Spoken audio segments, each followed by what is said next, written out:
Venezuela, el oficialismo y la oposición también exploran abrir una alternativa de diálogo en Noruega. Oslo confirmó este viernes que ha tenido contactos con representantes de los principales actores políticos del país sudamericano, esto a través de un comunicado. Y Noruega apunta que las reuniones están en una fase exploratoria y que tienen el objetivo de apoyar la búsqueda de una solución a la volátil situación sociopolítica que se vive en Venezuela. Inmediatamente saludo a Jorge Luis Pérez Valeri. Él se encuentra desde nuestros estudios en Atlanta con las reacciones a esta iniciativa que se desarrolla en Noruega. Te saludo, bienvenido a Realidades en Contexto, Jorge Luis. Muy buenas tardes para ti, Patricia, para toda la audiencia. Efectivamente, una breve visita al Centro Mundial de Noticias aquí en Atlanta, pero muy pendientes de la situación que se sigue viviendo en Venezuela con esta nueva fase que podría abrir la posibilidad de una conversación, de una mesa de diálogo entre el gobierno de Nicolás Maduro y la Asamblea Nacional que lidera Juan Guaidó, quien está siendo reconocido por este país, por Estados Unidos y otras 50 naciones como presidente interino de Venezuela. Me permito reportar un poco, leer lo que ha sido este comunicado del gobierno noruego que confirma finalmente la disposición de llevar a cabo una fase preliminar. Dice que Noruega informa que ha tenido contactos preliminares con representantes de los principales actores políticos de Venezuela. Es una fase exploratoria con el objetivo de apoyar la búsqueda de una solución a la situación del país. Noruega elogia a las partes por sus esfuerzos. Reiteramos nuestra disposición de seguir apoyando la búsqueda de una solución pacífica para el país. Algunas de las reacciones a raíz de este comunicado, de las primeras, han venido de parte de los representantes del gobierno de Nicolás Maduro. Uno de ellas es de su vicepresidenta Delcy Rodríguez, quien en redes sociales comentó hace unas 8 horas. También compartimos el tuit. Venezuela celebra el comunicado emitido por el gobierno de Noruega. El presidente Nicolás Maduro ratifica y reafirma el camino del diálogo como única vía para el entendimiento entre los venezolanos. Pero ya teníamos previamente una reacción de parte de Juan Guaidó, reconocido, como decíamos, como presidente interino por parte de los Estados Unidos y otras 50 naciones en el mundo, en la que decía que efectivamente había enviado un representante a Noruega, a Oslo, en el marco de estos posibles diálogos de esta fase preliminar, pero decía e insistía en que no va a aceptar un proceso de diálogo que sea falso. Esa es la palabra que ha utilizado para describir lo que insiste debe pasar Venezuela por un proceso de negociación que conduzca a la salida de Nicolás Maduro del poder y a la realización de elecciones para elegir a un nuevo presidente del país. Y todo esto se está dando, Patricia, además en el marco de lo que han sido otras acciones como la que está llevando el grupo de contacto que lidera la Unión Europea, que el día de ayer estuvo realizando una visita a Caracas, a la capital venezolana, y se estuvieron reuniendo algunos de estos representantes del grupo de contacto liderado por la Unión Europea con Nicolás Maduro. También estaba previsto que acudiera a una reunión también con representantes de la Asamblea Nacional, con Juan Guaidó, pero digamos son parte de los esfuerzos que está haciendo la comunidad internacional. Por ejemplo, sumamos también lo que ha hecho el Grupo de Lima, insistente en buscar también una solución a Venezuela. Tenemos ahora este grupo de contacto liderado por la Unión Europea que está realizando una visita a Venezuela esta semana, y está ahora este posible proceso de diálogo que pueda llevarse en Noruega, con la confirmación de ambas partes de que pues han enviado representantes a esa fase preliminar. Patricia. Jorge Luis, muy brevemente, ¿están representados todos los sectores de la oposición en este eventual diálogo con el gobierno? Ya hay algunas voces dentro de la oposición venezolana que han salido a criticar un poco el proceso de diálogo, recordando que por ejemplo, en República Dominicana se llevó también una mesa de negociación que no fue exitosa, que contó incluso con la participación de la Iglesia Católica y no tuvo resultados para Venezuela. Está, por ejemplo, Antonio Ledesma, el exalcalde de Caracas, exiliado en este momento, ha criticado un poco la posibilidad de iniciar nuevamente un proceso de diálogo, y pues la tensión se mantiene. Patricia. Bueno, estaremos pendientes y seguiremos analizando la semana entrante muy seguramente esta posibilidad, esta ventana de diálogo. Muchas gracias, Jorge Luis Pérez Valeri, en esta oportunidad desde Atlanta. Un abrazo. Muy buenas tardes, Patricia.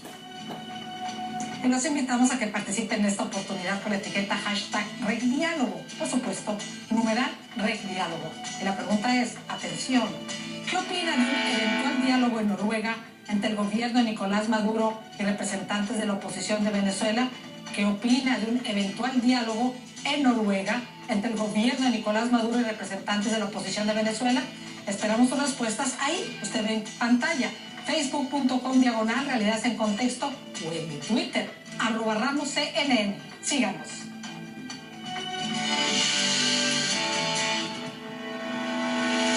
Bueno, la contaminación atmosférica en la Ciudad de México complica cada vez más la vida precisamente en esa megalópolis, donde esta vez le tocó el turno a la distribución de los alimentos. Los camiones no pueden operar debido a las condiciones poco saludables para los conductores y la poca visibilidad causada por el humo y la neblina. Ha habido informes de personas que consumen alimentos podridos, ya que los suministros se están agotando. Los incendios forestales al sur de México han agravado los niveles de contaminación de la capital y el área metropolitana, donde el gobierno decretó contingencia ambiental, como le hemos informado. Cruzcaya Liz está en la Ciudad de México, que por estos días Cruzcaya ha dejado de ser la región más transparente, como la calificó el gran escritor mexicano ya fallecido Carlos Fuentes. Te saludo, Cruzcaya. Lamentablemente, Patricia, así es, esto dista mucho. Te cuento que justamente hace poco, menos de una hora, se dio a conocer el más reciente reporte de la Comisión Ambiental de la Megalópolis, donde se está indicando que efectivamente se mantiene la contingencia ambiental atmosférica extraordinaria debido a los incendios que afectan a la región centro y sur del país. Ayer las autoridades contabilizaban 71 incendios en 18 entidades. Y por ello, Patricia, como bien lo has señalado, pues continúa la suspensión de clases para las escuelas públicas y privadas, así como la restricción para vehículos particulares en dependencia del número de placa. Y también, Patricia, lo decías y tiene esto que ver con el abasto a los vehículos de carga, transportes de carga que no podrán circular desde las 6 de la mañana hasta las 10 de la noche. Además, por supuesto, Patricia, la recomendación de no realizar en lo posible actividades al aire libre. ¿Qué hacer entonces, Patricia, para combatir la contaminación? Esa es la gran pregunta. Y esta mañana, en la conferencia de prensa del presidente Andrés Manuel López Obrador, se preguntó si estaba descartada una muy vieja idea de colocar grandes ventiladores gigantes para favorecer la dispersión de partículas aquí en la capital del país, que se encuentra, como tú ya sabes, ubicada en una cuenca. La jefa de gobierno de la Ciudad de México, Claudia Sheinbaum, dijo que esta era una idea que estaba descartada. Pero si te parece, escuchemos lo que dijo. Es una alternativa que se ha estudiado mucho, no es una alternativa viable. En realidad, para reducir la contaminación, pues hay que ir a las fuentes de la contaminación. En el caso de la zona metropolitana tiene que ver con vehículos, tiene que ver con industria y recientemente por las elevadas temperaturas, los incendios agroforestales, etc. Entonces ahí es donde hay que ir para reducir emisiones.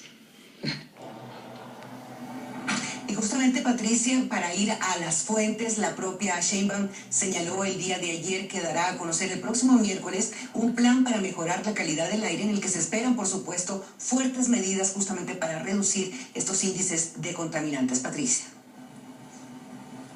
Pues Cruzcaya Liz, muchísimas gracias. Muy preocupante la situación, la seguiremos muy de cerca. Estamos hablando de 20 millones de personas afectadas por esta contaminación ambiental. Creo que sin precedentes. Muchísimas gracias, Cruzcaya. Que tengas un buen fin de semana. Gracias.